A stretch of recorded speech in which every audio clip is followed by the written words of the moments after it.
ನಮಸ್ಕಾರ, ನ್ಯೂಸ್ ಫಸ್ಟ್ಗೆ ಸ್ವಾಗತ. ನಾನು ಉಷಾ. ಇಂಥ ಒಂದು ಸುದ್ದಿಯೊಂದಿಗೆ ನಿಮ್ಮ ಮುಂದೆ ಬರ್ತಾ ಇರೋದಕ್ಕೆ ನಿಜವಾಗ್ಲೂ ಬೇಸರವಾಗ್ತಾ ಇದೆ.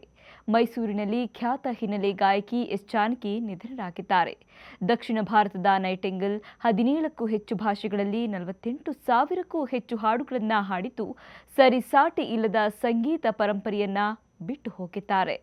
ಭಾರತೀಯ ಚಿತ್ರರಂಗದ ಅಪರೂಪದ ಗಾನ ಪ್ರತಿಭೆ, ದಕ್ಷಿಣ ಭಾರತದ ಗಾನ ಕೋಗಿಲೆ ಅಂತಾನೆ ಖ್ಯಾತರಾಗಿದ್ದ ಹಿರಿಯ ಹಿನ್ನೆಲೆ ಗಾಯಕಿ ಎಸ್ ಜಾನಕಿ ಅವರು ಮೈಸೂರಿನಲ್ಲಿ ಕೊನೆಯುಸಿರೆಳೆದಿದ್ದಾರೆ.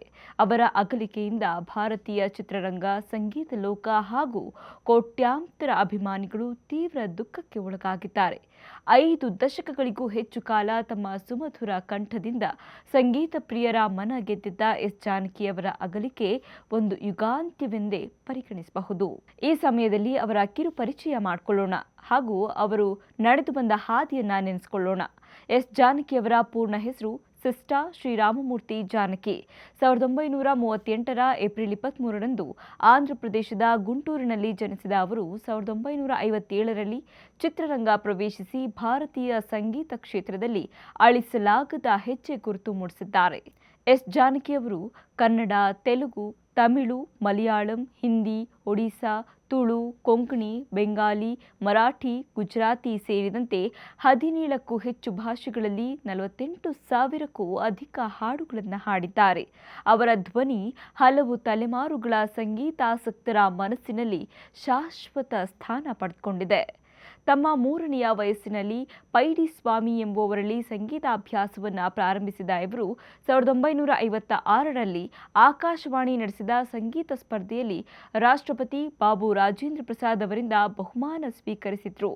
ಜಾನಕಿ ಮುಂದೆ ಚೆನ್ನೈಗೆ ಬಂದು ಸಂದರ್ಶನವೊಂದರಲ್ಲಿ ಲತಾ ಮಂಗೇಶ್ಕರ್ ಅವರ ರಸಿಕ್ ಬಲಾಮ ಎಂಬ ಗೀತೆಯನ್ನ ಹಾಡಿ ಪ್ರಸಿದ್ಧ AVM ಸಂಸ್ಥೆಯವರ ಕಾಂಟ್ರಾಕ್ಟ್ ಪಡೆದುಕೊಳ್ತಾರೆ. ಇನ್ನು ಕನ್ನಡ ಚಿತ್ರರಂಗದಲ್ಲಿ ಡಾಕ್ಟರ್ ರಾಜ್ಕುಮಾರ್, ವಿಷ್ಣುವರ್ಧನ್, ಅಂಬರೀಶ್, ಶಂಕರ್ ನಾಗ್, ಅನಂತ್ ನಾಗ್, ರವಿಚಂದ್ರನ್, ಶಿವರಾಜ್ ಕುಮಾರ್ ಸೇರಿದಂತೆ ಹಲವು ದಿಗ್ಗಜ ನಟರ ಚಿತ್ರಗಳಿಗೆ ಎಸ್ ಜಾನಕಿ ಅವರು ತಮ್ಮ ಕಂಠ ನೀಡಿದ್ದಾರೆ. ಅವರ ಅನೇಕ ಹಾಡುಗಳು ಇವತ್ತಿಗೂ ಕನ್ನಡಿಗರ ಹೃದಯದಲ್ಲಿ ಅಚ್ಚಳಿಯದೆ ಉಳಿದಿದೆ.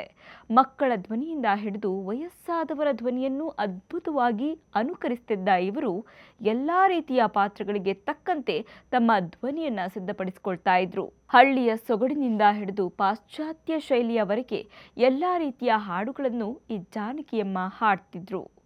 ಸಂಗೀತ ಕ್ಷೇತ್ರಕ್ಕೆ ನೀಡಿದ ಅಮೋಘ ಕೊಡುಗೆಗಾಗಿ ಎಸ್ ಜಾನಕಿ ಅವರು 4 ರಾಷ್ಟ್ರೀಯ ಚಲನಚಿತ್ರ ಪ್ರಶಸ್ತಿಗಳು, 31ಕ್ಕೂ ಹೆಚ್ಚು ಕರ್ನಾಟಕ ಸೇರಿದಂತೆ ಹಲವು ರಾಜ್ಯ ಸರ್ಕಾರಗಳ ಅತ್ಯುತ್ತಮ ಗಾಯಕಿ ಪ್ರಶಸ್ತಿಗಳು, ಅನೇಕ ಫಿಲ್ಮ್ಫೇರ್ ಪ್ರಶಸ್ತಿಗಳು ಹಾಗೂ ಜೀವಮಾನ ಸಾಧನೆ ಪ್ರಶಸ್ತಿಗಳನ್ನು ಪಡೆದಿದ್ದಾರೆ. 2013ರಲ್ಲಿ ಕೇಂದ್ರ ಸರ್ಕಾರ ಘೋಷಿಸಿದ್ದ ಪದ್ಮಭೂಷಣ ಪ್ರಶಸ್ತಿಯನ್ನು ತಡವಾಗಿ ನೀಡಲಾಗಿದೆ ಅಂತ ಅಭಿಪ್ರಾಯ ವ್ಯಕ್ತಪಡಿಸಿ ಎಸ್ ಜಾನಕಿ ಅವರು ಗೌರವಯುತವಾಗಿ ತಿರಸ್ಕರಿಸಿದ್ರು. ಆ ನಿರ್ಧಾರ ದೇಶದಾದ್ಯಂತ ವ್ಯಾಪಕ ಚರ್ಚೆಗೆ ಕಾರಣವಾಗಿತ್ತು.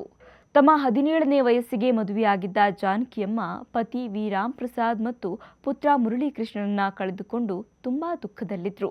ಮಗನ ಅಗಲಿಕೆ ಬಳಿಕವಂತೂ ಎಲ್ಲಿಯೂ ಕಾಣಿಸಿಕೊಳ್ಳದ ಅವರು ಕೊರಗ್ತಾ ಇದ್ರು ಅಂತ ಅವರ ಆಪ್ತ ಮೂಲಗಳು ತಿಳಿಸಿದೆ. 6 ದಶಕಗಳಿಗೂ ಹೆಚ್ಚು ಕಾಲ ಸಂಗೀತ ಸೇವೆ ಸಲ್ಲಿಸಿದ ಎಸ್ ಜಾನಕಿ ಅವರ ಅಗಲಿಕೆ ಭಾರತೀಯ ಸಂಗೀತ ಲೋಕಕ್ಕೆ ತುಂಬಲಾರದ ನಷ್ಟವಾಗಿದೆ. ಅವರ ಹಾಡುಗಳು ಮುಂದಿನ ಪೀಳಿಗೆಗೂ ಸ್ಫೂರ್ತಿಯಾಗಿ ಅಮರವಾಗಿಯೇ ಉಳಿಯಲಿ. ಕ್ಷಣ ಕ್ಷಣದ ಮಾಹಿತಿಗಾಗಿ ನೋಡ್ತಾ ಇರಿ ನ್ಯೂಸ್ ಫಸ್ಟ್, ನಿರ್ಭೀತಿಯಿಂದ ನಿಮ್ಮ ಪರವಾಗಿ.